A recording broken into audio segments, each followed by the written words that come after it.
if you want to become an incredible hypnotist, pay close attention to what I'm about to reveal to you. This video will only take a few minutes, but it could completely change the quality of your hypnosis results forever. Make sure you do subscribe and turn notifications on to be alerted to the next step in this process. Now, if you caught my last video, I detailed the importance of the yes set. I'll leave the link below if you'd like to watch that later. Now, we move on from the yes set into the compliance set. While the yes set builds agreement, the compliance set builds obedience.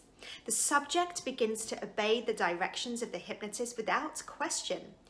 It can be as simple as requesting, please place your feet flat on the floor, separate your hands, take a deep breath, exhale slowly. At this point, you are ready to proceed with a rapid or instant induction. You can be reasonably certain that your subject will go into trance quickly and easily, just by attending to a few simple details: rapport, proxemics, yes set, and compliance set. You have smoothed the way and made your hypnotic work a lot easier and much more professional. Once you build these methods into your hypnotic work, you'll fly through them without thinking about them much at all. They'll become a natural part of your trance creation. What about suggestibility tests? Another technique that needs to be addressed is whether or not to use a suggestibility test. Naturally, by suggestibility tests, I'm referring to the classic ones such as hands locked together, dictionary and balloon, magnetic hands, falling backwards test, etc. It's worth your while to learn a couple of these suggestibility tests and add them to your hypnotic toolbox. If you decide to use any of these tests, you will insert them after the yes set, but before the compliance set. But do you need to use these tests? Should you use them at all? Well, it all depends on the situation, and with practice and experience, you'll learn when to throw one into the mix or whether they can be safely left out. You'll notice in the clip I'm about to show you how with one of my clients I started with the idea of running the test but moved on away from it because it was no longer necessary. She was right where I needed her to be to proceed. Let's take a look.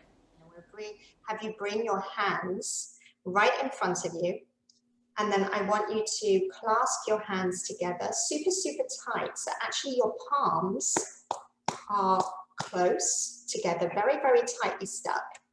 And what I want you to do is I want you to pull up your first two fingers, just like that. Bring them slightly up so you're looking up at your fingers, the top of your fingers, almost the space between your two fingers. So you can see right now there's a space between your fingers, right? I want your hands to be super tight. And as I said before, what we're going to do is we're going to use imagination.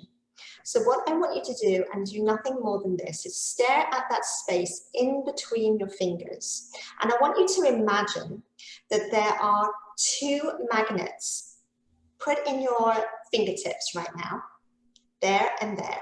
Right? Make that space a little bit bigger. That's right, good. Now in a minute, those magnets are going to be switched on. They're at opposite polarity right now, okay? But in a moment, I'm going to switch them on. We're just going to use your imagination to play with this, okay? And we're going to notice that your fingers are being pulled together. All right, I want you just to imagine that this is actually happening. So when I switch them on, you're going to feel that pull. You can actually feel it now. I can see them going further and further together. I know, ready? Okay, so let's switch them on right now. And just see and feel, that's right, they're coming closer and closer together. You can actually feel that force field. Are they touching? Yeah. Isn't that amazing? All right, so you can use your imagination. Just leave it there just for a moment and stare at your fingertips right now. Good, all right. So imagination. Many hypnotists are afraid to move to a hypnotic induction without running a series of suggestibility tests. They've conditioned themselves to doubt that hypnosis will work without a series of preparatory tests.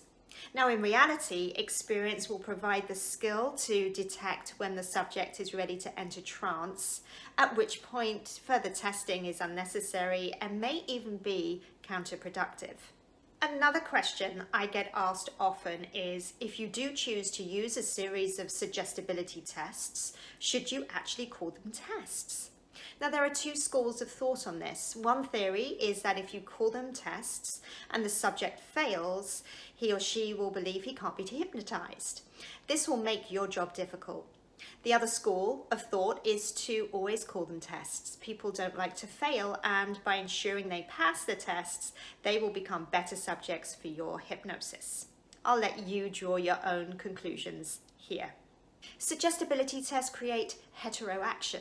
Another real advantage to using suggestibility tests is they create something called heteroaction. Strange word, isn't it? Most hypnotists have never heard about heteroaction. So let's just make sure you don't fall into that category. Basically, it means that every time a subject passes one of the tests, a sort of suggestibility momentum ensues, increasing the probability of being a good hypnotic subject. It paves the way for trance in much the same way that our other steps do.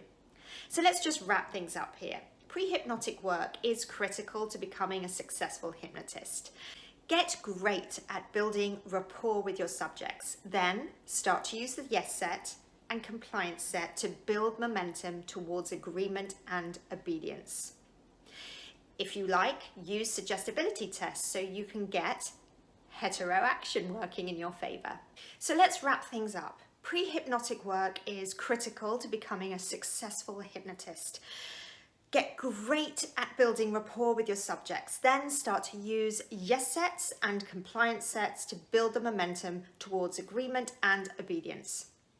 If you like, use suggestibility tests so you get heteroaction working in your favor.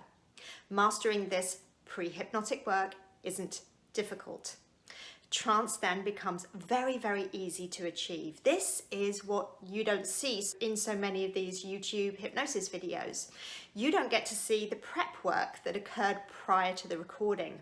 When you prepare your subject properly using these steps, it's very easy to move them along into a deep trance using a rapid or instant induction.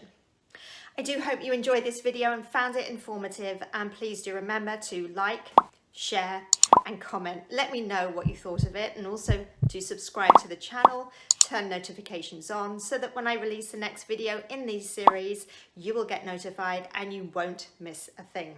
Thank you so much for watching. Do take care for now.